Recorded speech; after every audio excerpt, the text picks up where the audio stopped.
प्रातः क्रिया से निवृत्त होने के बाद भगवान स्वयं जा करके गुरुदेव से कहते, गुरुदेव आपकी आज्ञा हो तो हम पूजन के लिए पुष्पदल ले आवे।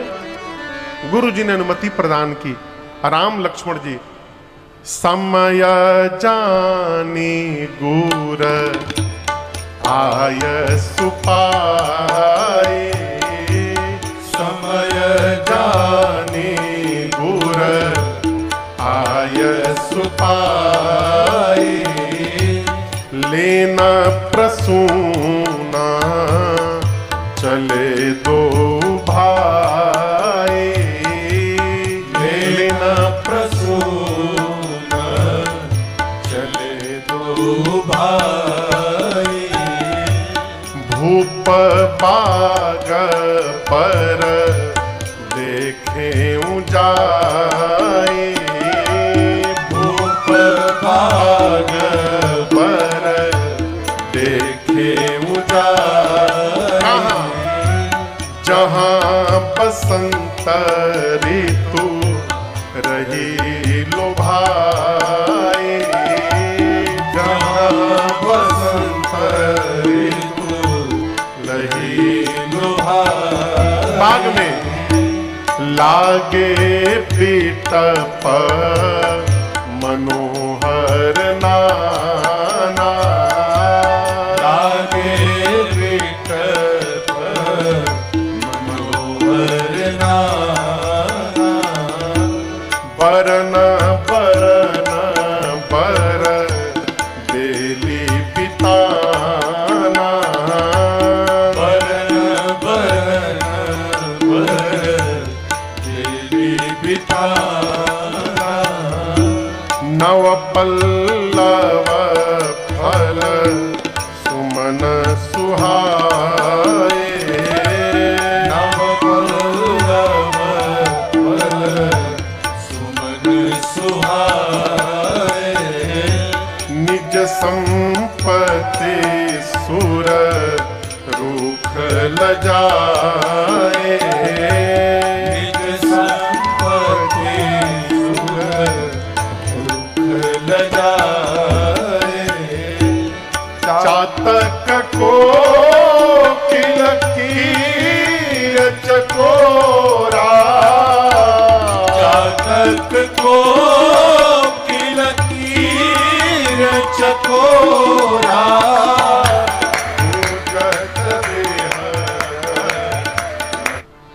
कौन सी ऋतु थी? शरद ऋतु। अब बाग के समझिए, ये बाग का मेन गेट है। ये जो गेट है ना पंडाल में, इसके उधर बगीचा है। बाग के मेन गेट के इधर शरद ऋतु है। अब बाग के भीतर कैसा लग रहा है? मानो बसंत ऋतु का आगमन वहां हो गया है, जहां बसंत ऋतु रही लुभाई। बसंत ऋतु का मिलन क्यों, वहां पर आगमन क्यों हो गया है? क्योंकि उसी बाग में आज इसी समय थोड़ी देर बाद प्रभु और मैया का प्रथम मिलन होने वाला है।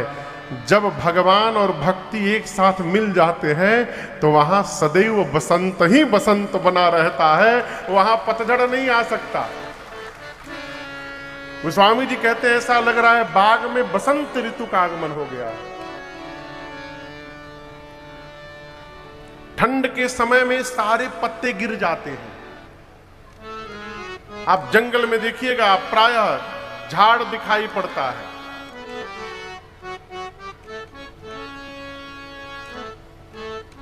बसंत में सारे पत्ते नए होते हैं, सारे पुष्प नए होते हैं, वृक्षों पर फल नया रहता है, पूरी प्रकृति हरी भरी रहती है।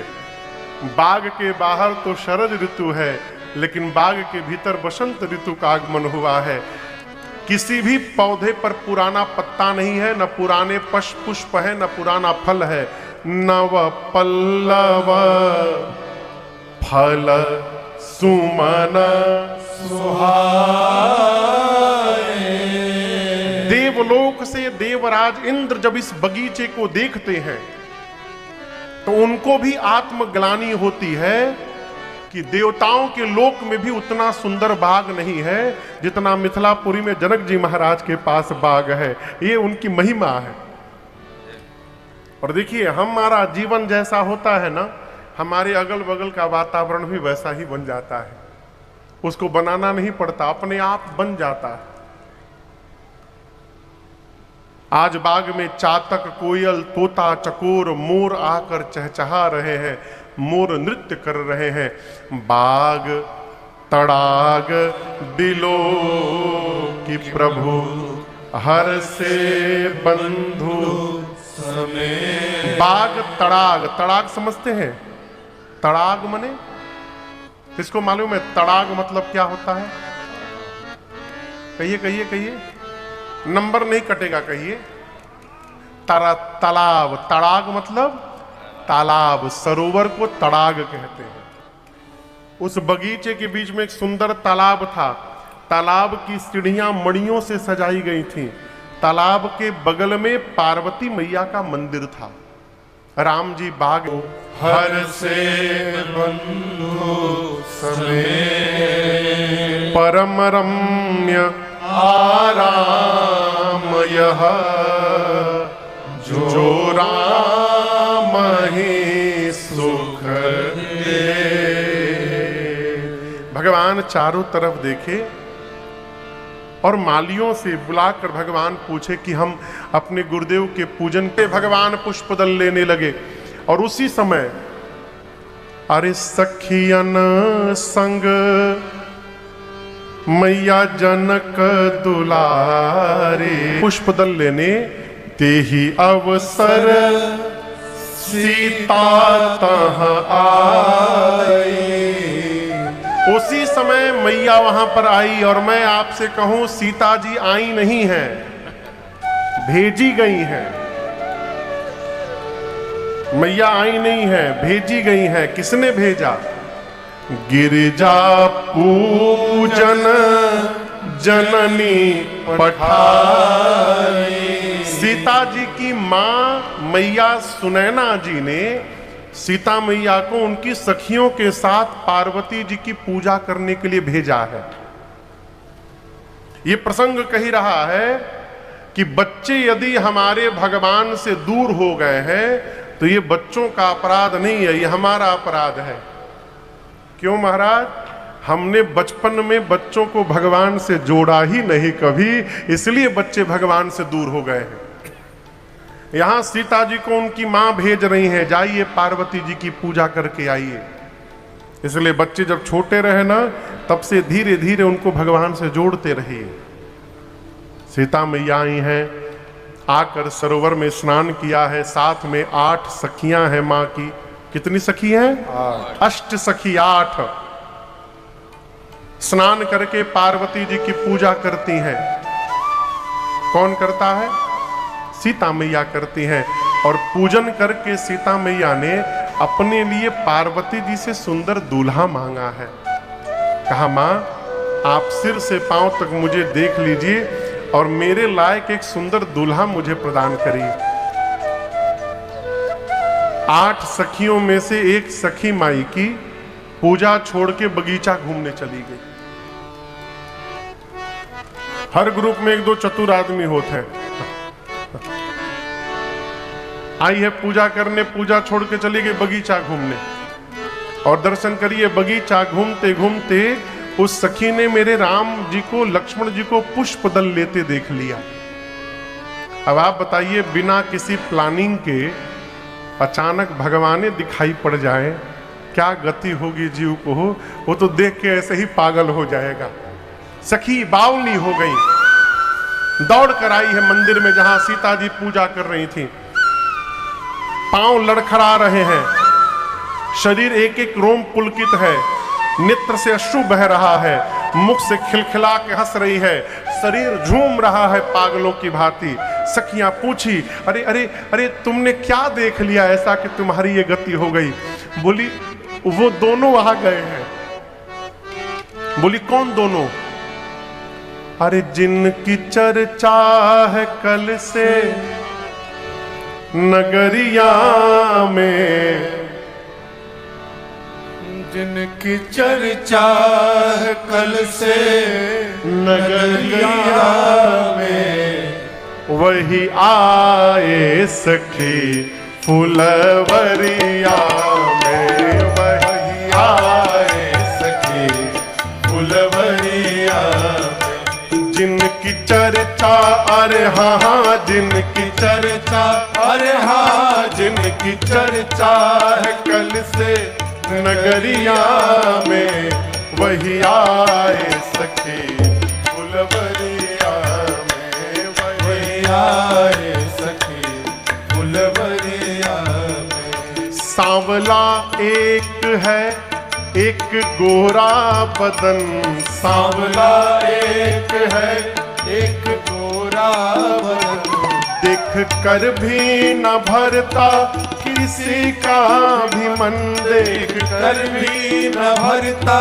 किसी का भी मन। सांवला बस गया, सांवला बस गया, सांवला बस गया है नजरिया में वही आए सखी, फुलवरिया में वही आए सखी, फुलवरिया में। शादी इनसे ही होती जो हर हाल में, शादी इनसे ही होती जो हर हाल में। आया करते हमेशा ये ससुराल में, आया करते हमेशा वो ससुराल में। नैना डूबे रहते, नैना डूबे रहते, नैना डूबे रहते रूप की लहरिया में वही आए सखी, फुलवरिया में वही आए सखी, फुलवरिया में वही आए सखी, फुलवरिया में वही आए सखी, फुलवरिया। बोली कल जो दोनों नगर में आए थे वही दोनों आज बगीचे में आए हैं। एक सखी पूछी क्या करने आए हैं, ये नहीं बता रही है कि पुष्प लेने आए हैं। कहती है मुझे तो लग रहा है कि देखन बाग कुंवर दो आए। झूठ बोल गई, खुलेआम झूठ। राम जी पुष्प उतार रहे थे लेकिन ये नहीं बताई कि पुष्प लेने आए हैं। कहा बोली बगीचा घूमने के लिए आए हैं। क्यों झूठ बोली? यदि सही बता देती तो राम जी की महिमा गिर जाती। चक्रवर्ती राजा के कुमार होके सेवक का काम करना पड़ रहा है। सोचिए यदि सही बताऊंगी तो राम जी की महिमा गिरेगी। महिमा बढ़ानी है आज, इसलिए झूठ बताओ। बोली पुष्प लेने नहीं। बोली और बताओ, और बताओ। बोली और बताऊं? एक सांवले हैं और एक गोरे हैं सखिया, कि वो आंखें बोल सके, और जो जिह्वा बोलती है उसके पास आंख नहीं है कि उसने देखा हो। देखा है आंखों ने, अब बताना है जिह्वा को। देखे कोई और, अब बतावे कोई और। ऐसा संभव है का? मैं बता नहीं सकती हूं। इतना केवल कहूंगी, अरे कुमार लिस्ट में है, कौनो भजन छोड़ा नहीं गया इसमें। अरे लगाई दीन टोना हमका, लगाई दीन टोना किशोर गोर सांवरो सलोना। हमका लगाई दीन टोना किशोर गोर सांवरो सलोना। अरे हमका लगाई दीन टोना किशोर गोर सांवरो सलोना। हमका लगाई दीन टोना किशोर गोर सांवरो सलोना। कैसे लग गया? फूल चुनत बगिया बिच देखन, फूल चुनत बगिया बिच देख। हाय फूल चुनत बगिया बिच देखन, फूल चुनत बगिया बिच देख। हाथे माँ लिए रहे दोना किशोर गोर सांवरो सलोना। हाथे माँ लिए रहे दोना किशोर गोर सांवरो सलोना। हमका लगाए दीन टोना किशोर गोर सावरो सलोना। सखी बोली तू बावली है, जब देखो ऐसे ऐसे घूमती रहती है। अरे वो दिखाई पड़े तो घूंघट लगाना चाहिए था ना। बोली लगाई थी। राम का देखी घूंघट पट दीन है न, राम का देखी घूंघट पट दीन। जैसे दिखाई पड़े तुरंत मैं घूंघट लगा ली। राम का देखी घूंघट पट दीन है न, राम का देखी घूंघट लेकिन क्या कहे, पै खुला रहा एक कोना, किशोर गोर सावरो सलोना। पै खुला रहा एक कोना, किशोर गोर सावरो सलोना। हमका लगाई दिन टोना, किशोर गोर सावरो सलोना।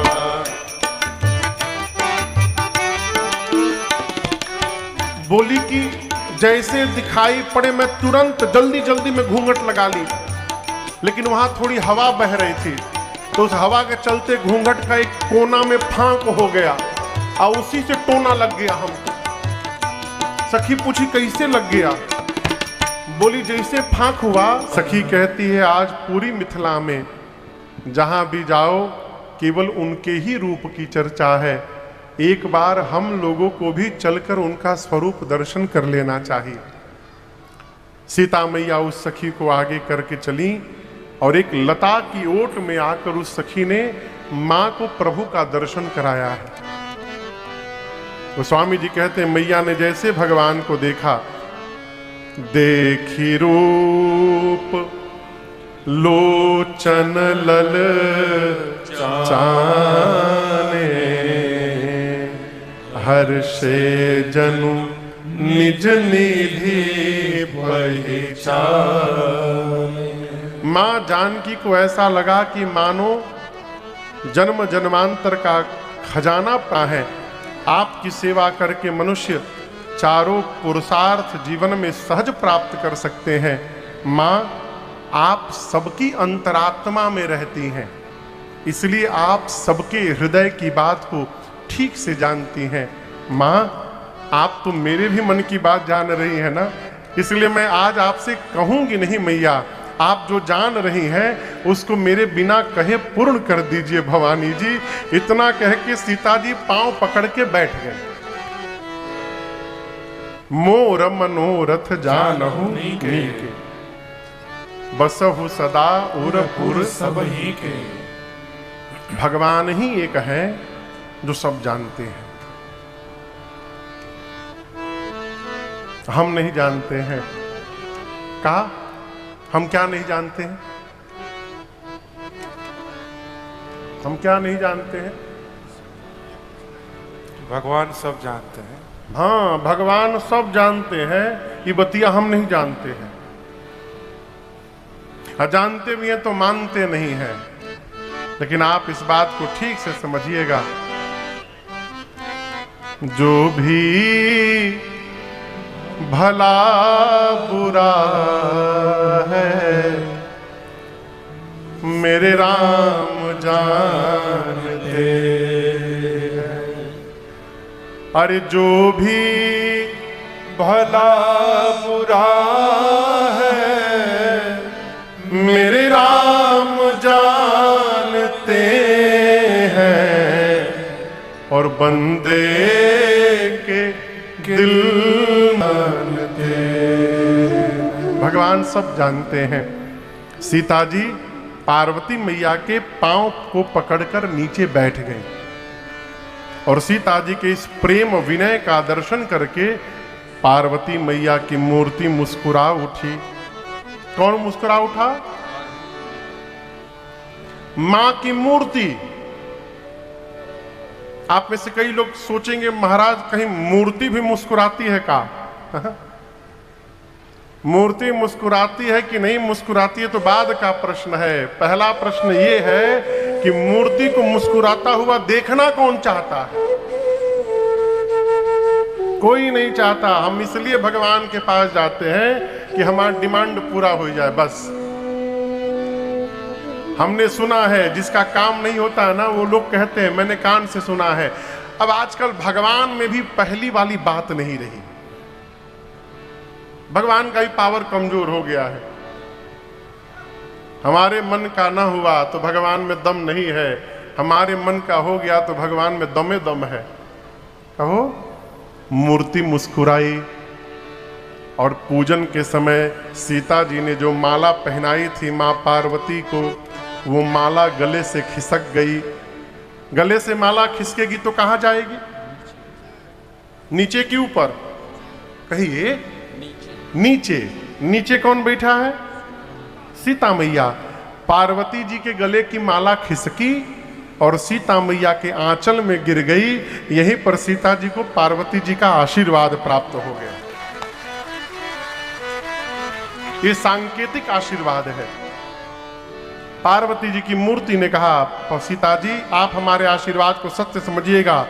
मनुजा ही राचे मिले सो पर साज सुंदर सावरो। मां पार्वती ने सीता मैया से कहा, सीता जी मनुजा ही राचेऊ, आपके मन में जो रचा है मिली ही सो बर, वही बर आपको प्राप्त होगा। अब जो प्राप्त होंगे वो हैं कौन? सहज सुंदर सावरो। पार्वती जी ने कहा वहां दो हैं, एक सांवले हैं, गोरे हैं। उन दोनों में जो सांवले हैं वो मिलेंगे। क्यों मिलेंगे? वो सहज सुंदर है। जीवन में कल की परसों निवेदन किया मैं आपसे, जीवन में जो सहज है वही सुंदर है। जीवन में जो जितना सहज है वो उतना सुंदर है। क्यों? जहां बनावट है बनावट के लिए मिलावट है, और जहां मिलावट है वहां केवल गिरावट है, वहां सुंदरता नहीं आ सकती। मां ने कहा सहज सुंदर सांवरो, वो है कौन? राम जी। पार्वती मैया कहती हैं करुणा निधान। हे सीता जी, वो करुणा के भंडार हैं। सुजान शील, सुजान यानी सज्जन, शील यानी शीलवान है। और सबसे मुख्य बात सीता जी, वो राम जी ना स्नेह जानत रावरो, वो राम जी आपके प्रेम को ठीक से जानते हैं। और आप इस बात को अन्यथा न लीजिएगा, भगवान ही एक है जो हमारे प्रेम को ठीक से जानते हैं, और कोई नहीं जान रहा है। स्नेह जानत रावरो। मेरी मां जानकी जी सुनी, गदगद हो गई। तुलसी भवानी ही पूज पुनि पुनि। यहां दर्शन करिए, लोग काम जैसे पूरा होता है पूजा बंद। अरे कई लोगों को मैंने देखा है शरीर बिल्कुल सही है, महाराज एकादशी कहिया बैठाएं? क्या दरकार है एकादशी बैठाने का? भोजन बैठाने का तो नहीं कभी सोचे कि अब भोजन बैठा देना है। जब तक शरीर में ताकत है, शरीर साथ दे रहा है, एकादशी का व्रत करते रहिए, कुछ नहीं बैठाना है। ये प्रसंग कह रहा है कि मन चाहा काम पूर्ण हुआ तो पूजा बंद न करिए, पूजन और बढ़ा दीजिए। प्रमाण दे रहा हूं, राम जी से मिलने गई सीता मैया, उसके पहले पार्वती जी की पूजा कर चुकी थी। क्या चौपाई है वो? पूजा कीन अधिक अनुरागा। पूजन हो चुका था, केवल स्तुति बाकी थी। तब तक राम जी की सूचना मिली, देख करके राम जी को आई। सीता जी ने स्तुति किया, जय जय गिरवर राज किशोरी। मन चाहा वरदान प्राप्त हो गया। बार पूजन किया मैया ने। ये प्रसंग कहता है मनोकामना पूर्ण हो तो पूजन को और बढ़ाइए। सीता मैया आशीर्वाद लेकर के महल में गई मैया के पास। इधर श्री राम लक्ष्मण जी पुष्पदल लेके गुरुदेव भगवान को दिए। पूजन हुआ और पूजनोपरांत राम जी ने गुरु जी से सब कह दिया। गुरुदेव, बाग में आज प्रातःकाल जनक जी की बेटी जानकी जी आई थी। और मुझे देख रही थी गुरुजी। गुरुदेव ने नेत्र बंद करके देखा, क्या देखा? सीता जी को पार्वती जी ने आशीर्वाद दे दिया। विश्वामित्र जी ने मुस्कुरा कर कहा, राम वहां पार्वती जी ने आशीर्वाद दिया है, यहां मैं आपको आशीर्वाद देता हूं। सुफल मनोरथ हो तुम्हारे, राम लखन सोनी भय सुखारे। करि भोजन मुनि बर विज्ञानी, लगे कहन कछु कथा पुरानी। विगत दिवस गुर आय सुपाए, संध्या करन चले दो भाई।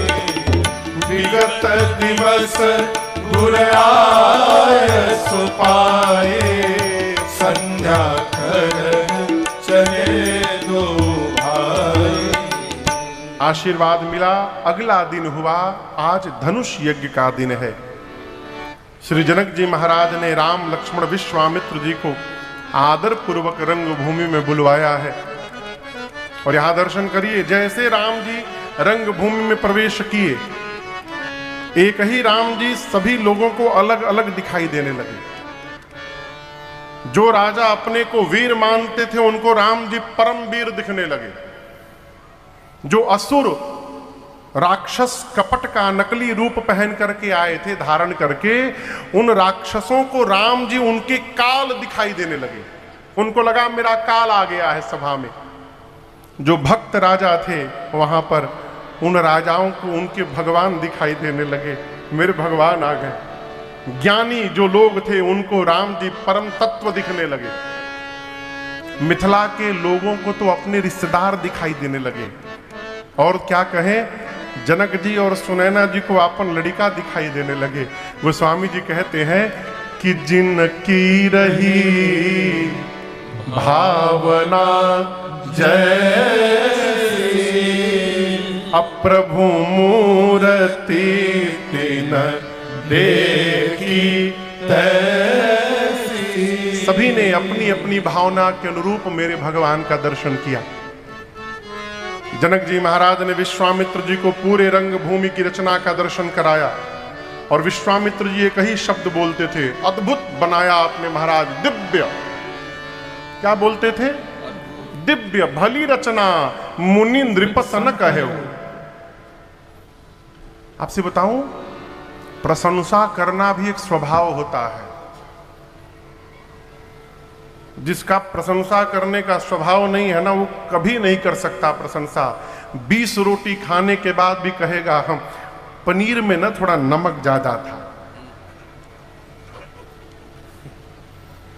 एक कथा कहती है, प्रशंसा करने का स्वभाव बनाइए। विश्वामित्र जी ने इतनी प्रशंसा कर दी जनक जी की, जनक जी महाराज बोले ये बाबा जी को सबसे ऊपर बिठाया जाए और दर्शन करिए। सब मंचन ते मंच एक सुंदर विशद विशाल, मुनि समेत दो बंधुता बैठा रे महिपा। सबसे ऊपर आसन पर विश्वामित्र जी विराजमान हुए। अगल बगल छोटे छोटे आसन पर दाहिने तरफ राम जी, बाईं ओर लक्ष्मण भैया बैठे। सीता मैया रंग भूमि में आई हैं। मां के अलौकिक सौंदर्य का दर्शन करके जितने नर नारी थे वहां सब मोहित हो गए। मां अपनी मैया सुनैना जी के पास जाकर हाथ में जयमाल लेकर खड़ी हो गई। अब जनक जी महाराज ने अपने बंदी जनों से कहा कि सभा में खड़े होकर सभी राजाओं धनुष अपने स्थान से तिलमात्र इधर उधर नहीं खिसका, सब नृप भये जोग उपहासी। सारे राजा उपहास के पात्र बन गए। जाकर अपने अपने आसन पर सिर नीचे झुकाकर सभी राजा बैठ गए। और आपको कहूं, ये दृश्य देख करके जनक जी महाराज क्रोध में आ गए, खड़े हो गए। पूरा शरीर कांपने लगा जनक जी का। जनक जी बोले, दीप दीप से आए आप समस्त राजा महाराजा। कोई भी राजा आप में से ये नहीं कह सकता है कि मैंने उनको निमंत्रण देकर यहां बुलाया था। आप सभी राजा आए सुनी सुनी जो बड़ ठाना, आप मेरे प्रण को सुन सुनकर अपने आप आए थे। और ये ना समझिए कि मैं पहचान नहीं रहा हूं, मैं सबको पहचान रहा हूं कौन कौन आया है। इस सभा में देवता वेश बदल करके आए हैं, आज दैत्य बैठे हैं, पाताल से नाग भी बैठे हैं, मनुष्य भी बैठे, मैं सबको पहचान रहा हूं। क्या कह रहे थे? अभी तोड़ देंगे। शर्म करिए, तोड़ना तो दूर, आप में से किसी ने भी धनुष को तिल मात्र नहीं खिसकाया है धरती से। एक बार मेरी बेटी को दर्शन करिए, देखिए मेरी बेटी सुंदर है, ये कीर्ति जीवन में वर्ण करने योग्य है। परंतु मुझे तो ऐसा प्रतीत हो रहा है ब्रह्मा जी ने इस धरती पर ऐसा किसी को बनाकर भेजा ही नहीं है जो इस कीर्ति को जीवन में वर्ण कर सके। आज के बाद सावधान, कोई भी राजा ये नहीं कहेगा कि मैं वीर हूं, कोई भी राजा। मैं जनक जान गया, धरती वीरों से रिक्त हो चुकी है। क्या बैठे हैं?